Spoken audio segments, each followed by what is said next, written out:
okay, by looking at the test statistics, okay, that is generated by SPSS. These two values, okay, are usually used lah. Okay, they are known as a threshold or cutoff point.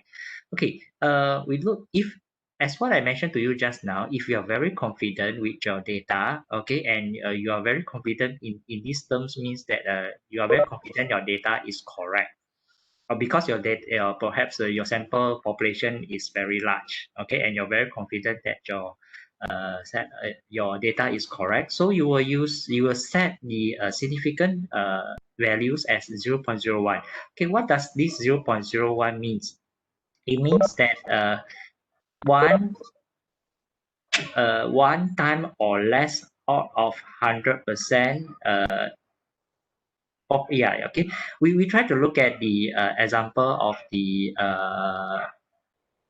independent sample t-test. Okay, the value of 0.01 means that the difference between sample and population could have occurred by chance only one time or less out of 1,000. Sorry, okay, it's not 100, it's 1,000. In other words, the likelihood that the result is due to chance is very small. Okay, we try to compare this 0.01 value with 0.05. Okay, 0.05 means that 5 times or less out of 100. Okay, I think this I already mentioned, okay, in the that I have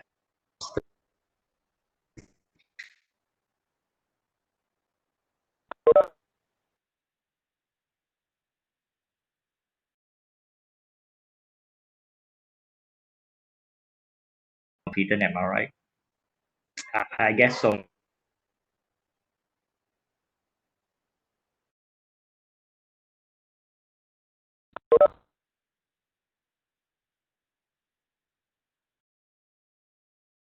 Confident you are with your value. That's all. Okay, if you are not very it's not clear, the voice. Can you hear me now? Can you hear me now?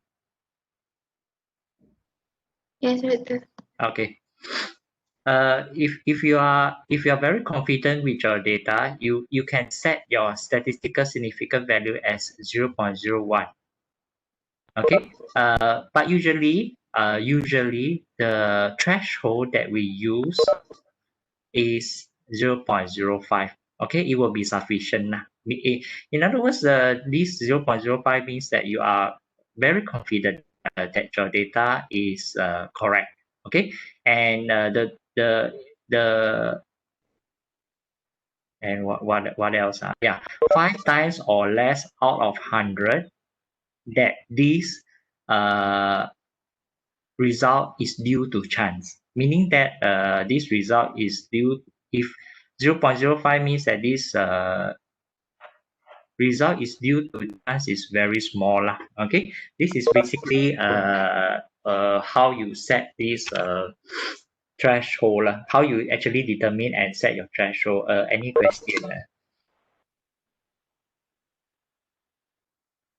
Is there any question?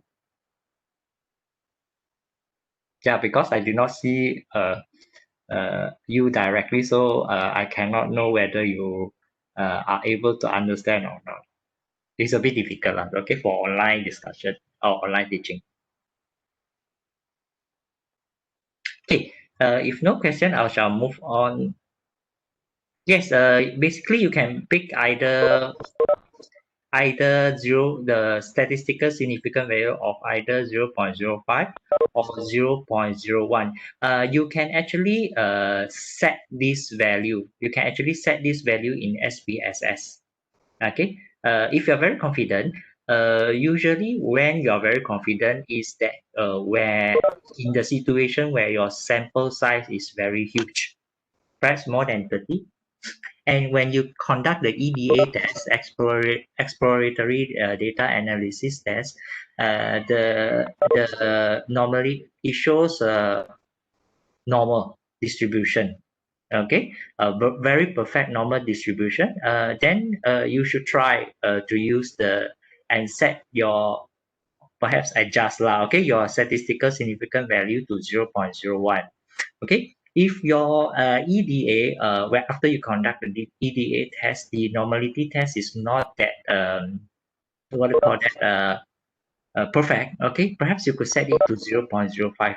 Sometimes when you yeah, but I think that's the main point lah. Okay, I don't want to confuse you further. So that's the main what do you call that rule of thumb that you should actually consider when selecting the statistical significant value. Okay, any question?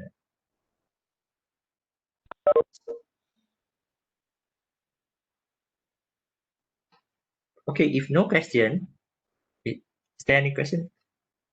If no question, I shall move on to the second question, which is how to write conclusion properly. This is a kind of a very difficult question to answer. Okay, how you actually conclude, okay, or write your conclusion properly. Basically, it depends on the question that you want to answer, the hypothesis that you actually postulated, okay, and the type of analysis that is being conducted. Okay, I use one example, okay, that is being shown in the your lecture notes. Okay, assuming the question says assuming mean set scores of students to University X is 1090. Okay, and University mean is one yeah, set score is 0. So yeah, okay, so the University mean of 1090 is the population mean, okay, which is repeating. Okay, and the population standard deviation is unknown. Okay, so the question want you, or you are interested, okay, the question asks, or you are interested to know whether the members of biology department believe that the student who enroll to major in biology is having different set scores compared to the general population. Okay, this is the one of the example of the question that is being used for explanation in the for independent t-test. Okay, for independent t-test. Okay, so you know, first of all, you know the what do you call that mean population. Okay, the mean population, the mean university the mean university mean. Okay, sorry. Okay, the university mean is 1090. Okay, is the population mean. Okay, which is the population mean, and you do not know the standard deviation. Okay, you do not know the standard deviation. So, you are interested to know whether members of biology department, okay, is the mean is different. The mean is different from the general population or not. Okay. So, how do you actually decide? Okay, how do you actually answer this question? Not decide. Okay, how do you actually answer this question? Okay, first of all, you need to decide the suitable test analysis. Okay, what will be the most suitable test analysis? Okay, basically is the independent t-test. Am I right? Okay. Now, why you choose independent t-test? Because you are interested to know the difference between the population, the mean of the population, and the mean of the samples. Okay, the mean of the samples here is the students who major in biology. Okay, the student who major in biology.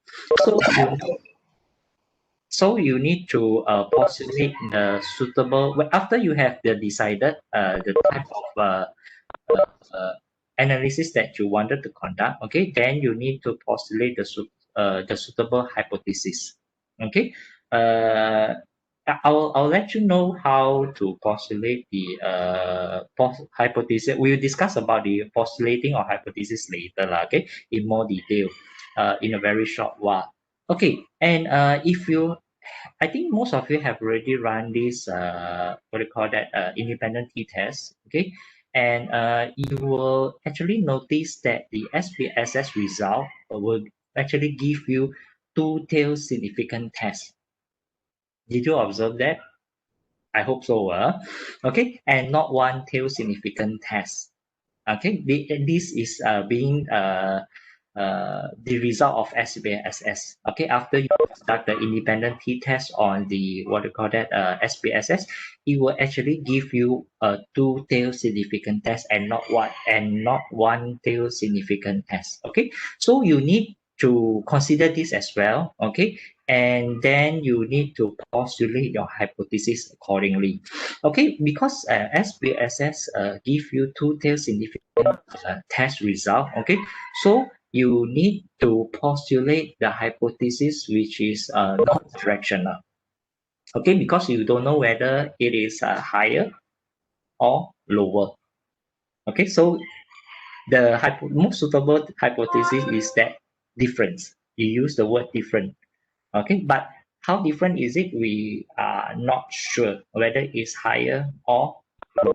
Okay, why we need to decide on this? Because SPSS, okay, when you run the independent t-test, it will actually give you two tail significant tests. Unless SPSS give you one tail significant test, then you can actually decide you can actually use the directional hypothesis, which is either higher or perhaps lower, depending on what you wanted to know. Okay, or what question that you wanted to know. So because of this constraint, yeah, as what is being shown here, because of this constraint, so usually we will postulate the what do you call that, yeah, non-directional hypothesis. So we try to look at the hypothesis. Okay, now hypothesis. Uh, wait, I cannot see the questions later. Okay, I'll try to go back to your question. Okay, we will look at these regarding the postulating of hypothesis. Okay, the null hypothesis will always says that there is no significant difference. Okay, and you are interested in this instance or in this example or in these questions, you are interested to know the difference between set scores of the general population. No, the set scores between students who major in biology. Okay, I forgot to put the word biology here. Students who major in biology compared to students of the general population. Which is the which is referring to the universities, all the students in the universities. Okay, the alternative hypothesis will be the opposite. Okay, which is there is significant difference between set scores between students who major in biology compared to the general population. Okay, so I think after you have run the SPSS, after you have conducted the SPSS, which is the independent t-test, okay, you will get this result. Okay, and you can see here the test result is significant two-tailed. Okay, you can see that the result here is significant two-tailed, and the p-value here, okay, is 0.069, which is more than 0.05. So what you're going to do, okay, so you will reject alternative hypothesis and accept null hypothesis. Okay, in other words, okay, there is, you have to accept there is no the null hypothesis. You have to accept the null hypothesis, which says that there is no significant difference in set score between the students who major in biology compared to the students of the general population or the students from the universities. Okay, so the conclusion will be basically based on the hypothesis that you accept. Okay, yeah, this is a general rule. Okay, so the conclusion that you will derive will be there is no significant difference in set scores between students who major in biology compared to the students of the general population. Okay, which you actually answer the question above lah. Okay, yeah, you want, this is what you wanted to know. Okay, Yeah, the question actually depends on what you wanted to know lah. Okay, from the data that you have collected. Okay, there is no one strict rules or one rules that you can actually use to answer all different types of question. Okay, it depends. Okay, it depends on the question. Okay, but some of the students, some of the what do you call that? Students might interpret or write the conclusion in this way. Okay, the set scores of the general population is actually this not the general population, sorry. Okay, of the students who major in biology is similar or same as of compared to the university.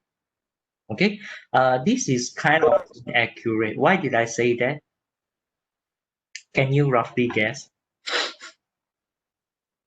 Okay, it's basically because we only in our hypothesis that we postulated earlier, we only could know that there is no significant difference.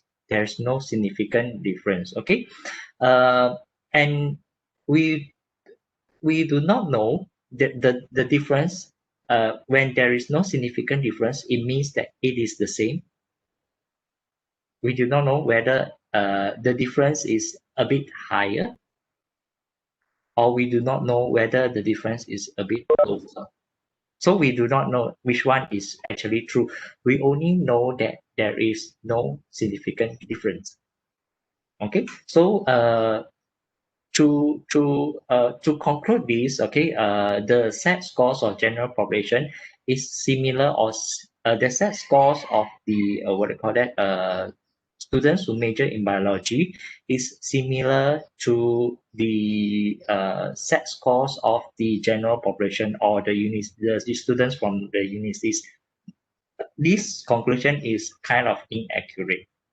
Okay, because there are three possibilities, as what I mentioned to you just now. We only know there is no significant difference, but we do not know whether it's the differences is either a bit higher, a bit lower, or is the same. Is there any question? Doctor, Yeah. in the conclusion, do we need to restate the value of the significance? Yes. Basically restate that. Yes. If you want to be more precise, okay, if you wanted to be more precise, you can state that the p-value in your conclusion. There is no significant difference. You can put it at the back here in a bracket. Okay. More usually we use the threshold, which is the 0.05 lah. Okay. Very rarely we use 0.001. Okay, do I answer your question? Okay. Doktor. Yeah. Saya nak tanya first tu kan, kalau macam buat yang accurate conclusion ni kan, yang macam assignment sebelum ni, dia dapat markah ke tak dapat markah, doktor? Apa jawapan you sebenarnya? Apa yang you tulis? Saya pun dah tak ingat doktor, tapi saya rasa macam adalah juga saya jawab yang macam yang inaccurate conclusion ni. Dia akan ada posisi dapat markah ke dia memang tak dapat markah? Saya pun dah lama tanda sebenarnya saya tak berapa ingat, tapi saya ada tolak sikit markah lah, kerana dia tak accurate lah. Oh ya ke, okay. Yeah, okay. Thank you, doktor. You're welcome. Any other question? Yeah, you can open the mic and talk to me. I think it's easier because I cannot see your question in. I have to stop sharing first. Okay, any question? You can open your mic and ask. We like every time we write the conclusion, we must also state that we accept H null or not, right? We must always state that, right? Accept or reject H null hypothesis or alternating hypothesis is usually written in the result. Conclusion, we will just state that the statement that is being accepted. Yeah. Oh, we only write the accept or reject H now in Yes. the result. Accept or reject. Yeah, it's in the result. The statement of the null hypothesis that we accept will be written as the conclusion. Do you get me? Doctor, Yeah. so meaning if we accept the null hypothesis, the conclusion will be the null hypothesis statement. Yes, exactly. So in other way, we accept the alternative hypothesis, conclusion will be the sentence for alternative Yes. hypothesis. Yes, exactly. Usually it's Okay. that. Okay, thank you. Okay. Another thing that you need to consider is the question lah. Okay, the question that is being that you are required to answer as well lah. Okay, for this instance, I think this conclusion actually answer the question above lah. Okay, the conclusion that you have written, you can change the wording. Okay, but the meaning must be the same lah. Okay, you change the wording in order to answer the questions. Okay. Anything else? Okay, if no question, I will move on. The next question is being question. Cannot see the question. Okay. Question number 3. No. Yeah, no. This is a question. I have problem to postulate hypothesis. Okay. I think this is something that I've mentioned to you just now only. Okay. Just now. As a rule of thumb, when you are postulating hypothesis, hypothesis must consist of two. Okay, two statements. Okay, two statements. The first will be the null hypothesis, and the second will be the alternative hypothesis. Okay, so what will the null hypothesis say? The null hypothesis will always say no difference, no correlation. They are not the same. Okay, alternative hypothesis, on the other hand, will always say the opposite. Okay, which is it's different. There is correlation, is similar, is the same. Okay, yeah, this is the rule of thumb that you need to remember lah. Okay, when postulating hypothesis, hypothesis must always consist of two lah. Okay, null and alternative hypothesis. Okay, we look at one example. This is another. I think this is the example that I actually derived from the lecture notes as well. Okay, if you still remember the lesson. Okay, the hypothesis says that there is no significant difference between mathematics exam scores of Form 5 students with all other students in the school. Okay, mathematics exam scores will be the subject. Okay, our sample is the Form 5 students, and the population will be all students in that school. All students in that school basically is referring to all the students in the school starting from Form 1 to Form 5. Okay, if it has Form 6, okay, and Form 6 students will be included as well. Okay, provided that we are looking at secondary school. Okay, yeah, secondary school Form 1 to Form 5 or Form 6 lah. Okay, the alternative hypothesis, or on the other hand, will always say the different. Okay, there is significant difference between mathematics exam scores of Form 5 students with all other students in that school.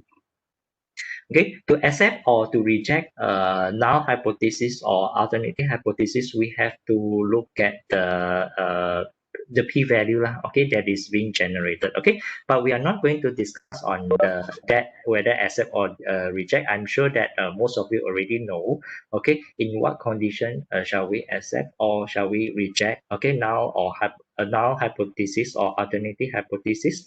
Okay, we will only focus on this postulating. Okay, postulating the hypothesis. Is there any question on this part?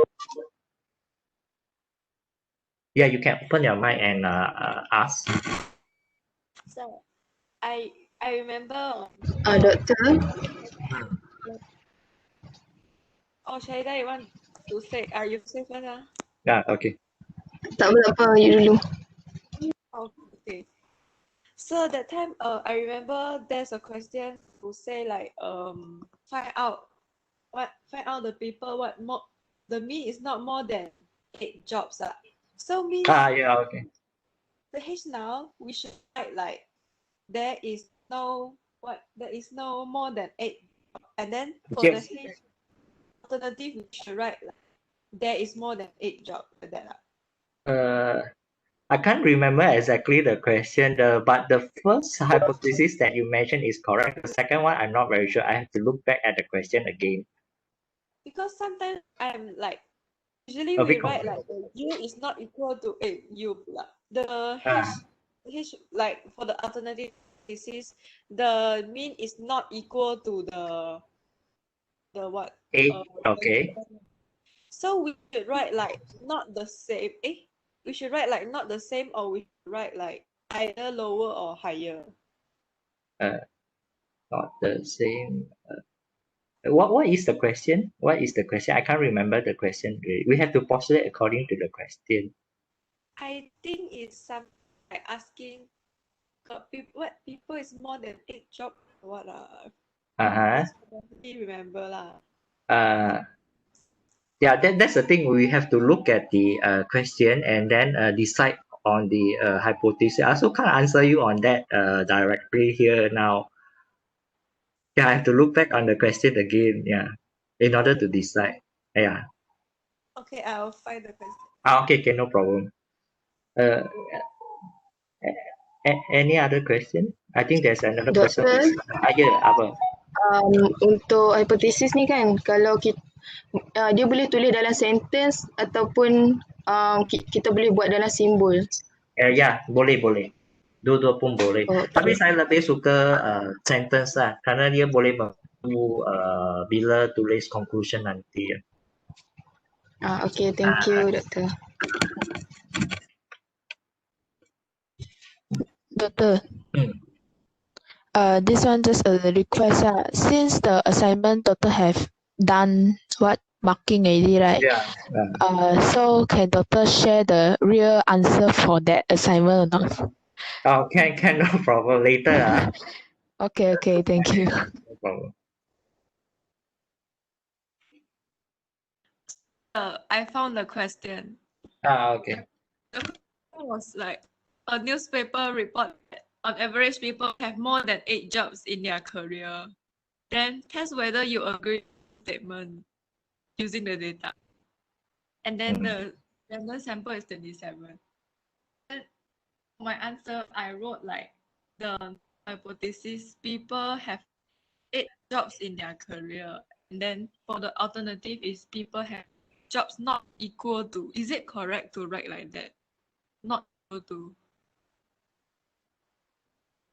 Not equal to 8 jobs.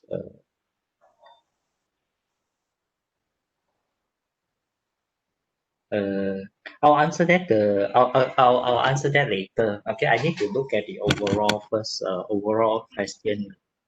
Okay. So whether it makes sense or not. Sometimes, sometimes it's like that. We cannot actually how to say that. Not to say follow exactly. Okay, but we have to look at the overall questions. Okay, when postulating the hypothesis, I'll answer that later. Well, when I'll get back to you later.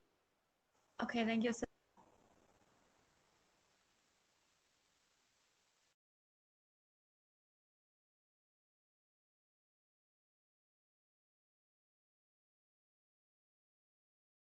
If no, we move on to question number 4. Okay, I don't understand about t-test with 2 groups and ANOVA. Okay, this slide shows the test analysis that usually we will be conducting if our experiment have uh, two samples or 2 groups or two variables to be compared. Okay, compare whether they are same or not the same.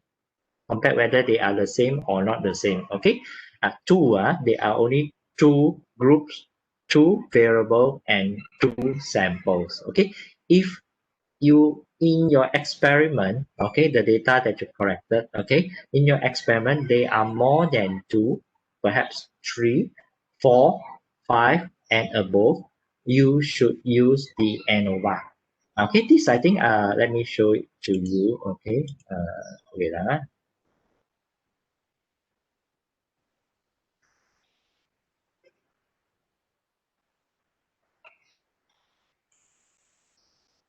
Let me show the wait. Content. Where is the slide?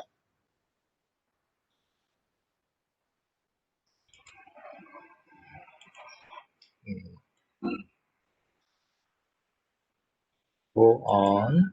Share the content. Okay, I found it. Okay, I think I have discussed this in which chapter, I can't remember as well. So it's been a while. Okay, yeah. This is basically, I could say that a rule of thumb lah, okay, that you should follow when deciding what type of test that you should conduct for the data that you have collected. Okay, I'll just skip the EEDA test because I think most of you already know. Okay, and if your data, assuming your data is normally distributed, okay, how you know it's normally distributed? You need to conduct the normality test, or we call it as the EDA test.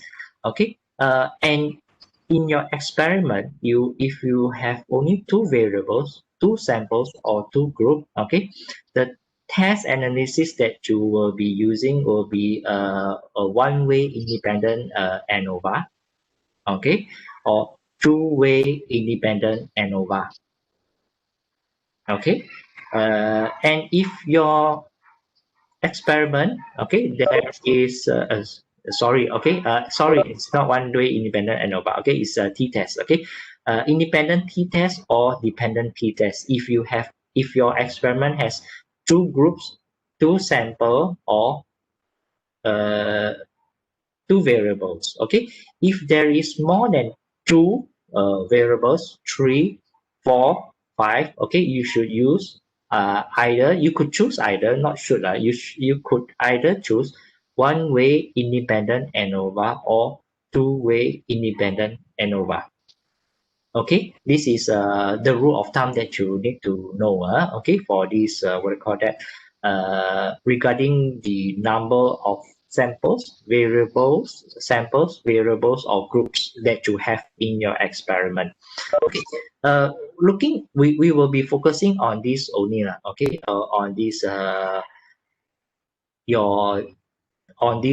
you call that, two groups, two samples or two variables. Okay, let me show you the slide that I prepared. Okay, here.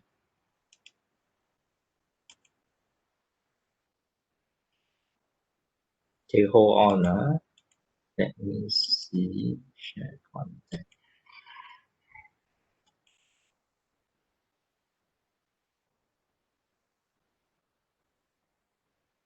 Okay. Okay. We continue on that. Okay. In your experiment, you have two groups. Okay, two groups, two variables or two samples to be compared. So the test analysis that you should choose could be either independent t-test or dependent t-test. Okay, independent t-test, there are two types. Okay, in SPSS, okay, when you click on the SPSS, okay, when you click on the SPSS, okay, you can either choose one sample t-test or independent sample t-test. Okay, one sample t-test, okay, you choose this test analysis when you want to compare sample with population, as what the example of this as what the example of this I show it to you. I already showed it to you just now. If you still remember the comparison between the set scores, okay, for students who major in biology compared to the set scores of the general population. Okay, the general population, which is the what do you call that? The university student. Okay, the university student. Okay, then you need, okay, in that instance, in that case, or in that situation, you need to choose one sample t-test, okay, for comparison, because you wanted to compare sample with a population, okay, a sample with a population, okay, and yeah, there's what do you call that, criteria, provided the variants are known, then you only choose one sample t-test, okay. If the variants are known, you will use the z-test, okay, you still remember, but we do not discuss z-test lah, okay, and z-test is not quite commonly used lah, okay, in SPSS as well. Okay, if you are, we look at the second scenario or second case. If your experiment have two different groups, two different or variables or samples, okay, and you want to test or compare between these two groups, two variables or two samples on the same subject. The subject here could be referred to the scores, biology scores or biology marks, weight, height, okay, and so on. Okay, then you will, what you need to do is that you need to use the independent sample t-test. Okay, you need to use the independent sample t-test. Okay, this independent sample t-test, I think I have already discussed in your lecture video. Okay, the notes is in the lecture notes, and I already discussed this in the lecture video, and I think you also need to do some assignment on this as well. Any question on this? Okay, any question on this? Doktor. Saya nak tanya, saya confuse yang pasal independent sample t-test ni. Contoh dia tu macam doktor cakap biology score dengan high ke apa doktor? Apa tu? Boleh ulang sekali, saya tak dengar. Kiranya macam independent sample t-test ni, contoh dia tu macam skor markah biologi dengan apa tu doktor? Skor markah adalah subjek dia. Skor markah adalah subjek. Okay.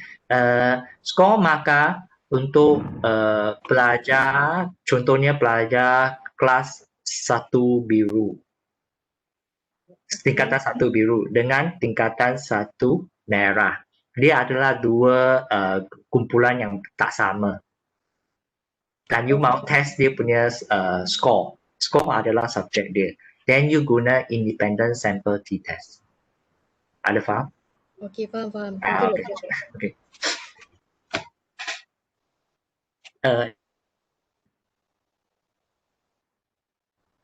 Okay. I use the same example. Yeah. Okay. About the independent t-test, if it happen like post-test and pre-test, is it independent or dependent? Post-test and pre-test and post-test usually it depends on your experimental design as well. Okay, post-test and pre-test, okay, is usually conducted on the same sample group. So you cannot use independent sample t-test to see whether there is difference or not on the subject matter. Okay, you must use a dependent t-test. Okay, thank you. Okay. Okay. Any other question? Okay. Before I forgot. Okay. You using the same example that I mentioned to your friend just now. Okay. One what do you call that?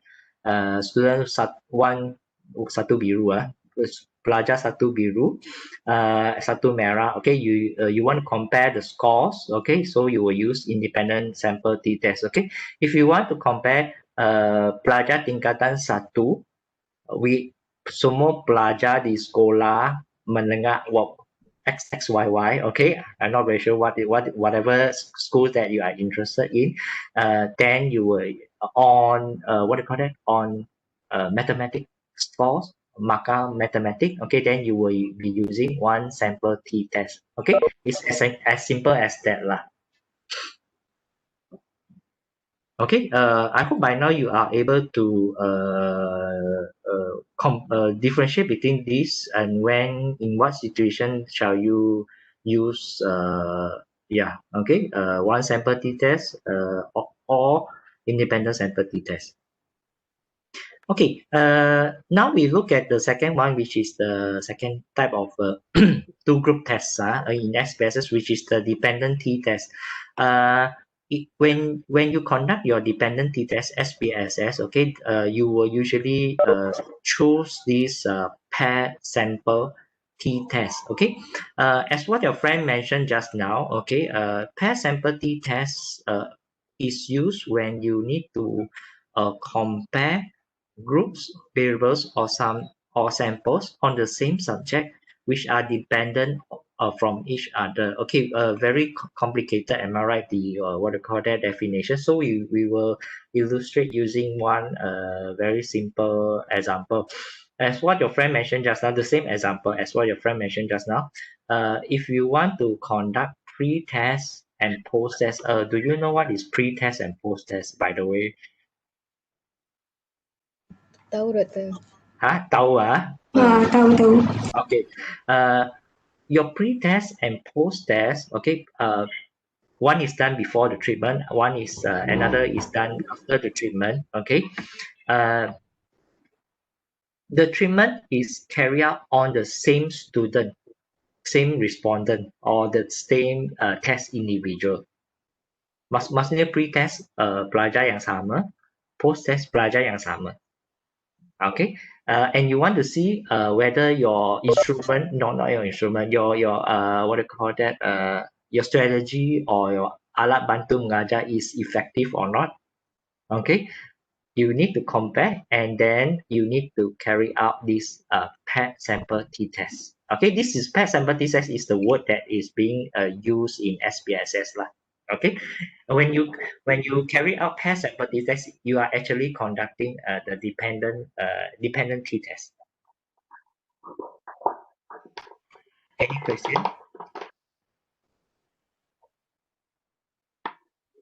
Any question? And I think I am not sure why this dependency test is not in the syllabus, but I think it's quite important for you all. So I included it in one of the assignment, if you still remember the what do you call it? If you still remember this, okay? Yeah, I have actually extracted it out. Okay, a study or conducted, okay, pre-test and post-test, if you still remember, okay, and I actually have written this instruction, okay, so that you can follow the instruction, the direction, and conduct the test appropriately lah. Okay. Any question on this? Yeah, this is not discussed in the lecture, but is being discussed in the directly in the assignment.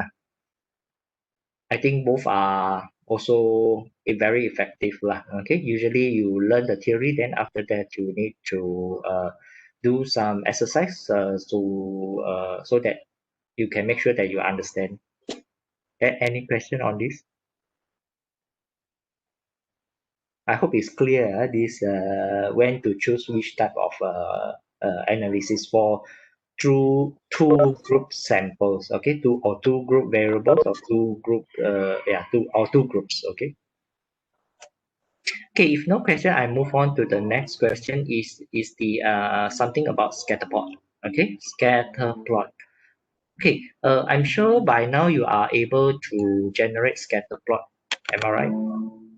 Okay, and students, some students, okay, not some students, okay, students actually ask, there's a question on this, or when do we need to generate a scatter plot?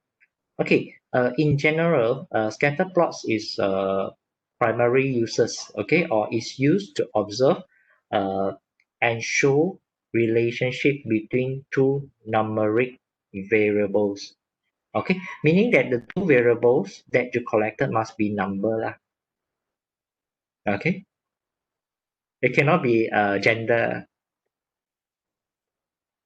Okay, yeah, it cannot be male or female. It must have a number. Okay, you and yeah, the two variables that you want to generate the scatter plot.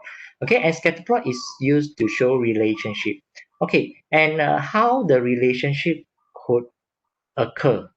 Okay, or the type of relationship. It could be either no relationship at all, positive and negative. I think you are able to interpret this graph. Am I right? The scatter plot. Okay, and I think I have already mentioned this in, we have discussed this in your lecture as well. Okay, for scatter plot that shows no relationship, okay, basically the dots here, which is actually representing the variables, okay, the value, okay, the value from each of the variables, okay, it does not have a distinct or defined pattern, okay, and we interpret this as no relationship. Okay, if the dots actually in arranged in the ascending pattern, okay, this is we define it as the positive relationship. Okay, and if the dots is arranged in the descending pattern, it is interpreted as negative relationship.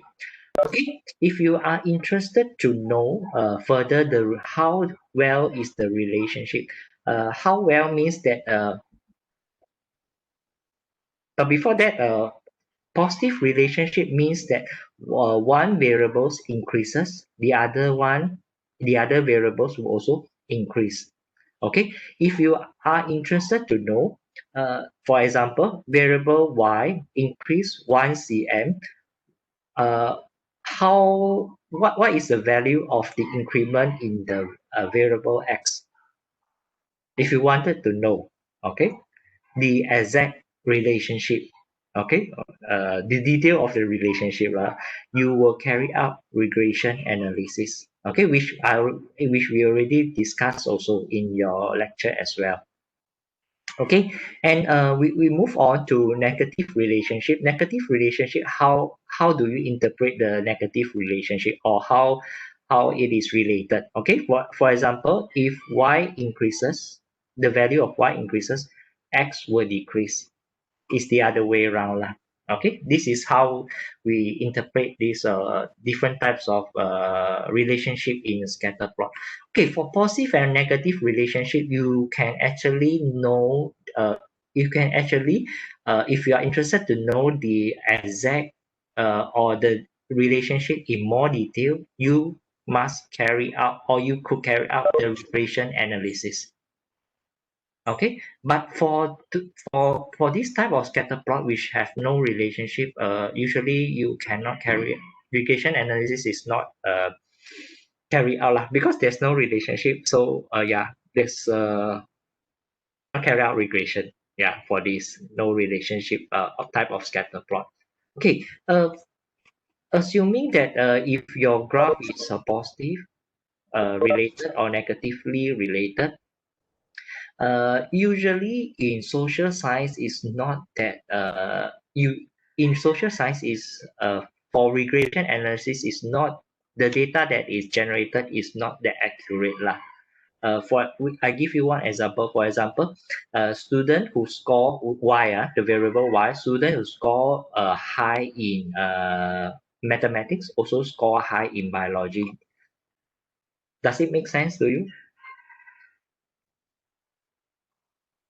Apa doktor?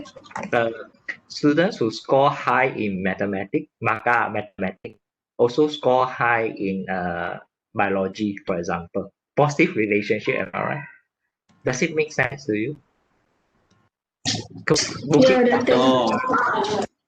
Not necessary, am I right?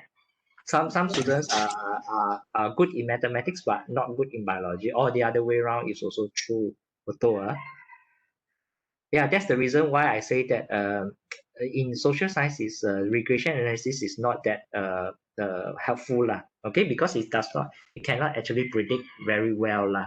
Okay, practically it's not very logic as well lah. You cannot accept that type of analysis that you conducted. But for pure science, yes, it's very helpful. For example, because I'm from agriculture university, so I use the example of domesticated animals, okay, aquatic animals.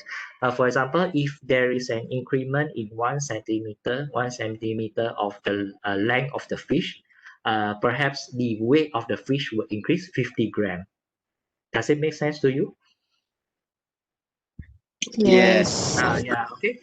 This is in what do you call that? In pure science is much more what do you call that? Applicable. Okay, compared to social science. Okay, this is what I can actually what do you call that? Let you know. Okay, on this aspect. Okay, so this is the scatter plot. Any question? Before we move on to the second last question. So usually when you carry out a regression analysis, you have to see your question, the question that you wanted to answer, the experimental question that you wanted to answer. Okay, especially in social science lah. Okay. Okay, if no question, we move on to the second last question, which is the when creating scatter plot, how do we decide on variable to be in x-axis and y-axis? Anyone can help me? See the independent and dependent. Yeah, exactly. Very good. Okay, this is actually what you learn in your mathematics in your lower and higher secondary school. If you still remember them, okay, don't forget what you have learned in your secondary school. All the what you call that knowledge, you must bring it together with children. Jangan bagi balik kepada cikgu. Okay. According to the linear line regression, linear line equation, okay, that you have learned in your mathematics, okay, usually independent variable will belong to the x-axis, okay, will belong to here, the x-axis, and the dependent variable will belong to the y-axis. This is shall I call it thumb of rule of thumb, or not thumb of rule, okay, rule of thumb as well. Okay, and this is an example that I have extracted from your assignment. I can't remember whether it's quiz assignment or what I call that individual assignment. Okay, I can't remember which category are this question extracted from. Between pulse rate and running time. Okay, why do I place the running time as in the x-axis? And why did I place the pulse rate in the y-axis? Can anyone help me to answer this question? The pulse rate is depend on the running time. Yes. In other words, when you run more, you run longer, not more. You run longer. The pulse rate will increase. Yes, exactly. Does it sound logic to you? Yes, betul. Yes. Okay. Logic, okay, this is how you need to determine, this is how you actually determine lah, okay, based on logic thinking, okay, use common sense lah, in other words, use common sense, okay. This is how you decide which variable to be placed in opposition in x-axis and y-axis.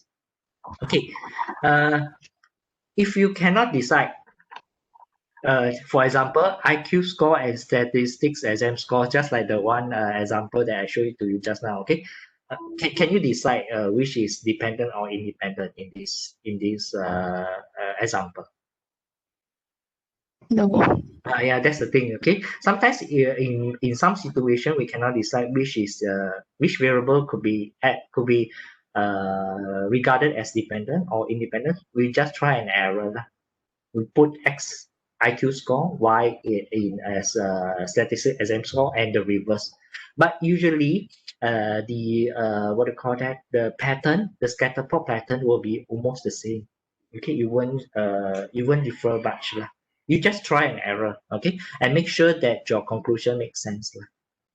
If that is in the case that where you cannot decide which variable to be in the category of dependent or independent. Okay. Doctor, so taking this as the example as like we try and error on the XY for the IQ score and the statistic score. So later on, which one should we choose, or we can just simply choose one and write the conclusion? You compare both. You compare both the pattern. The pattern of the dot. Can you see these two almost the same? So you can choose either one. Or if like the pattern is almost same, then we can choose only one. Yes, either one. If the pattern are not the same, you choose the one that could actually answer your question. Oh, okay.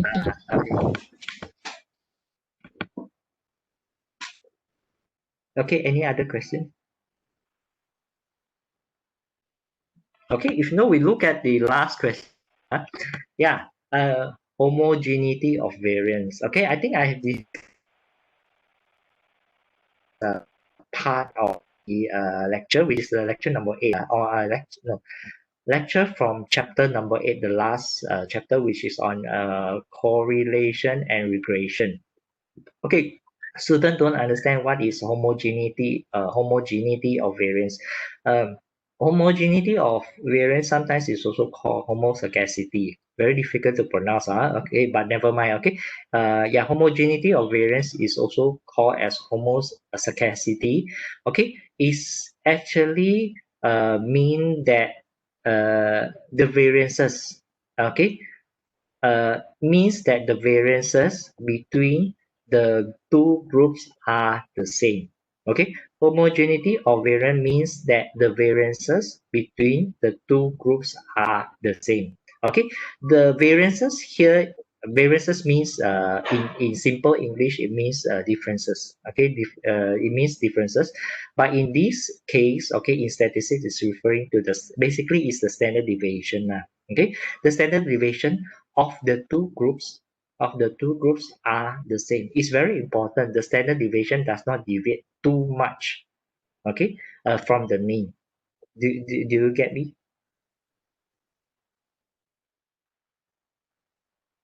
I guess so, because no one answered. So,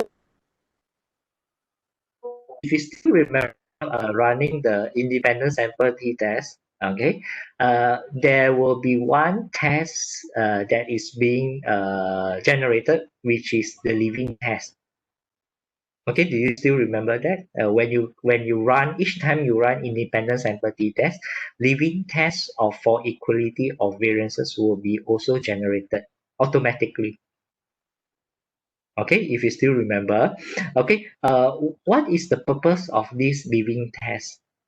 Is actually to see the homogeneity of variance. Okay, so what is the usage of this homogeneity of variance?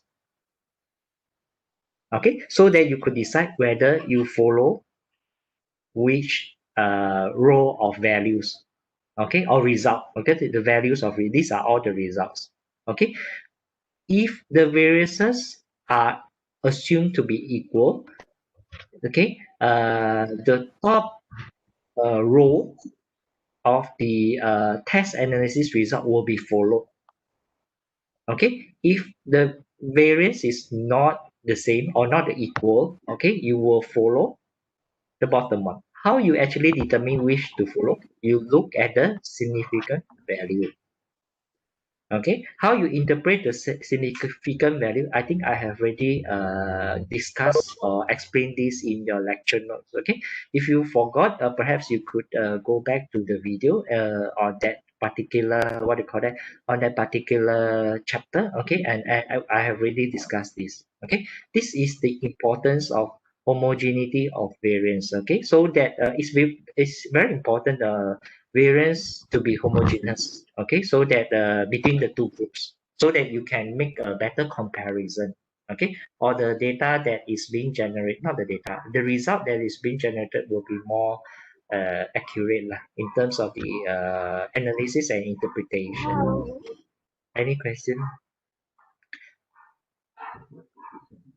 Doktor, saya tak berapa nak faham lain bahagian ni kan. Kiranya contoh yang group yang ada variant yang sama tu macam mana tu doktor, saya tak nampak jelas lagi. Boleh you apa tu bagi tahu mana yang tak berapa jelas lah. Kiranya kalau macam homogeneity of variance ni dia nak bagi tahu pasal variant, nak tentukanlah sama ada variant dua group ni sama ataupun tak. Kalau macam sama, signifikan dia ada dekat bahagian equivariant axiom tu kan doktor kan? Tapi kalau macam selalunya bentuk macam contoh ni macam mana doktor? Contoh seperti yang saya apa tu bagi tahu dalam lecture notes dan dalam itu assignment lah. Ada buat kan assignment hari itu? Ada. Then ada tak you pilih mana-mana data yang you guna tu? Yang atas ke scores equivariance assume ataupun equivariance not assume? Rasanya macam ada doktor, tapi ada kan? Kiranya kalau contoh lah macam point 375 ni dekat bahagian equivariance not assume ni, maksudnya variance bukan dia bukan kat bawah, dia mesti atas punya. Oh, maksudnya macam kata dia tak sama ke? Dia kena tengok 0.05. Oh, kalau lebih dia tak sama. Equivariance assume. Lebih. Bukan lebih dia equals variance assume, kurang equivariance not assume.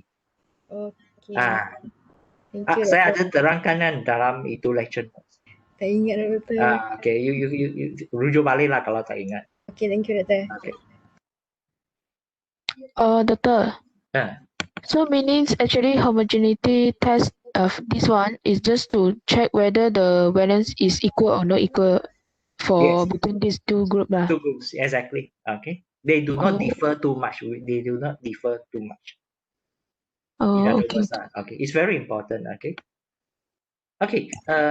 Doktor, kalau katakan equal variance tu dia not assume, so nanti means difference ni pun akan jauh lah. Kalau equal variance not assume, nanti kalau you run independent sample t-test, data bawah yang bawah ni, data yang kat row bawah ni, you rujuk ni. You tak boleh rujuk yang atas lah. Oh, okay. Okay, thank you doktor. Okay, welcome. Okay, any question? This will be the last question for what do you call that?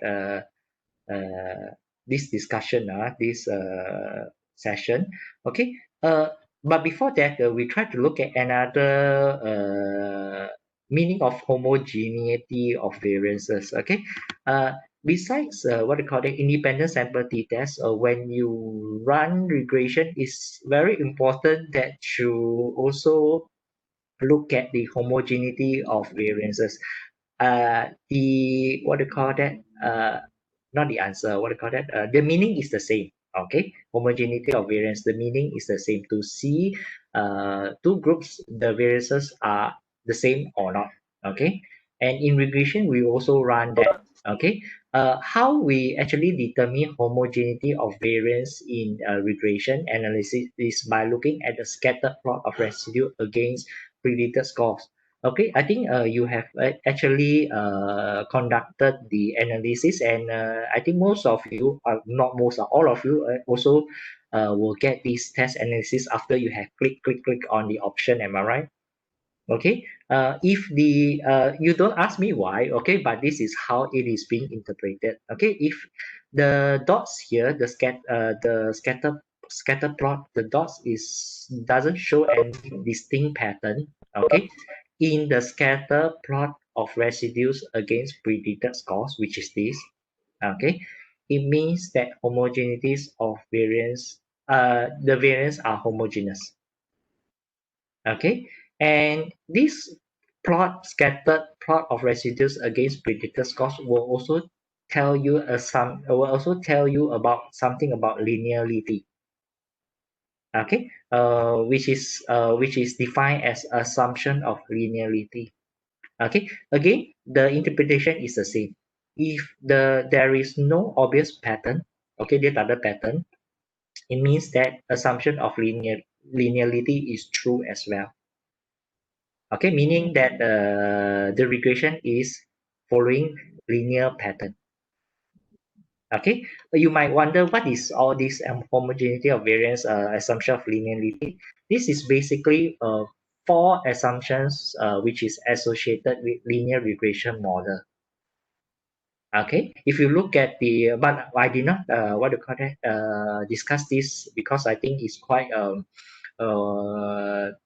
not to say difficult, advanced, shall I say that? Okay, it's quite advanced. Okay, this is the four assumption which is associated with linear regression model. This is what I learned when I was doing my master. Okay, in the subject that I took, which is advanced biostatistics. Okay, we learned this. Okay, this is the four assumption of linear regression. Okay, which is linearity, which is the one that I mentioned to you just now. Assumption of linearity. Okay, homoscedasticity, which is homogeneity of variance, is the same. Okay, independence and normality. Okay, 1, 2, and 4. I have already taught you how to conduct the experiment and analyze it. Analyze as well as interpret it, if you still remember. Normality. Okay. The linearity and homoscedasticity, you can refer to this. Okay, and number 4, normality is confirmed by test of normality, or could be also what do you call that, interpreted from the PP plot. Do you still remember the PP plot? No, I don't have the slide to show PP plot. The test of normality, do you still remember the test of normality that you conducted for the residues for regression? Okay, that is the appropriate test for of normality. Okay, independence is usually confirmed by the Watson test, which I did not actually emphasize. I think for your level, it's not that very important. Okay, so 1, 2, and 4, you need to make sure that the assumption is true. Okay, or it must meet the assumption. In other words, not true. Okay, it must meet the assumption. Linearity, homoscedasticity, and normality. Only your regression analysis is valid. Okay. Any question? Doktor, saya nak tanya pasal ADA test tu kan. Kan Yang kita mana? run ADA test untuk kita nak tahu normality tu Okay. kan. Lepas tu ada possibility tak macam kita tengok Shapiro dengan Kolmogorov tu kan dia lain. Dia sama saja, tapi cara you run test itu ada sedikit berbeza dengan untuk yang apa tu t-test dan ANOVA. Ada sedikit berbeza. Untuk regression you kena guna itu residues. Yang saya tunjuk dalam itu assignment, dalam assignment tu. Doktor, kalau macam yang ni untuk nak test normality je kan. Kalau saya dapat Shapiro tu dia dapat normal tapi Kolmogorov dia tak normal. So pilih yang mana? Saya rasa kalau Shapiro, Kolmogorov tu normal, Shapiro tu dia value dia akan lari sedikit sahaja, dia tidak akan banyak. Then you consider dia sebagai normal. You can double check dengan itu graph yang di-generate loh nanti. Okay. Thank you, Doktor. Okay. Any question? If no question, all the best to you in your examination. Doktor. Yeah. About the previous assignment and quizzes we have submitted, Doctor, can we get the answers again for that? Because I'm curious. Can, no problem. You just give me some time to compile it, and perhaps I will share it in my guru later. You give me some time to compile. Doktor. Yeah. Can you go back to question 5, the slide? Okay. from the positive and negative relationship, right? Okay.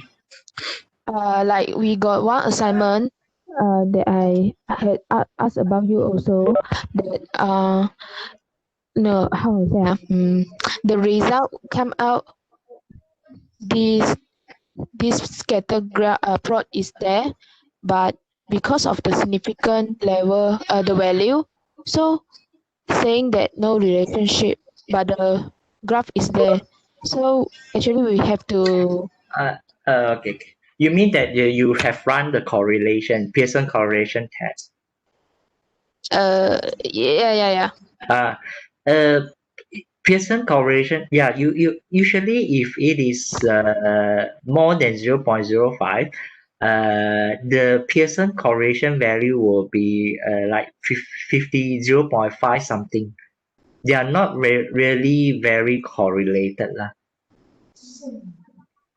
Do you understand? So although yes. although they have the scatter plot showing, but because of the The significant value and the Pearson correlation value actually does not meet the threshold lah. So you don't consider it as what do you call that, positive or negatively related lah. They don't have relationship, right? In other words. But perhaps I did not teach you that on what do you call that, removing out layers. You can actually but this is something advanced. You can actually remove some out layers. The out layer means that the value that is a bit extreme. Extreme means that is too high or too low. You can remove that, and perhaps after you remove that value, the value is the data that you collected, extreme values. It will actually refine your test analysis. Perhaps like your Pearson correlation will be higher lah. The significant value will be less than 0.05, perhaps. You can actually do that. Okay. Okay. Doctor, Yeah.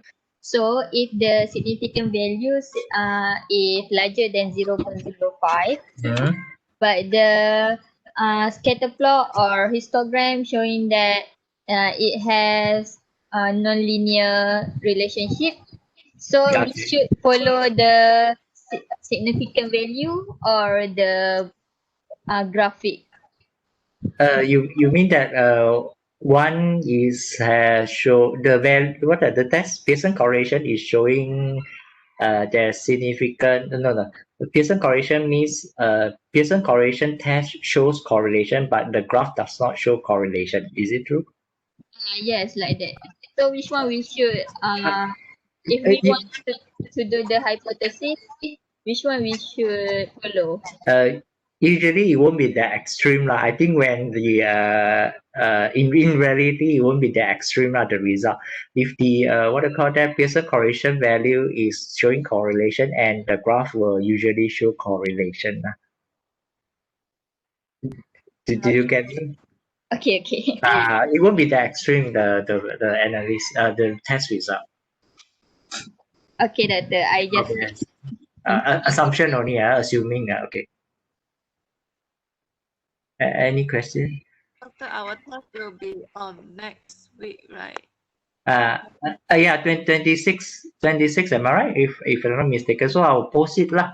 Then after that, you need to do the exam question. Don't ask me anything after that. You have to do it by yourself. Oh, okay. On the exam questions. Doctor, Moja. will you release the carry mark? I'm in the process of marking. I have finished your practical, but your quiz and individual assignment I'm still marking. So I will try to release as soon as possible lah. Okay. Doctor, thank you.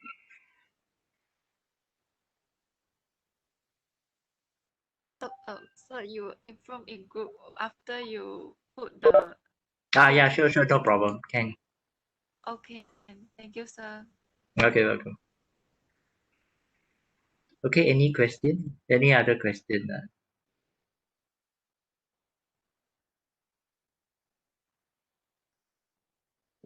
question, Doktor. No question. Okay, semua dah pandai asalkan bagus. Okay, if no question, I think we will end here. Okay, and I wish you all the best in your final examination. Okay, and I hope all of you score A. Thank you, Doktor. Thank you, We hope so. Thank you, Doktor. Harap-harap Doktor. Tolonglah Doktor. Okay, boleh ya. Okay, Doktor. Doktor. Okay.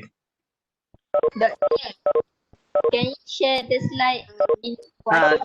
Sure, no problem. Later I will post it in my group as well. Thank you, Doctor.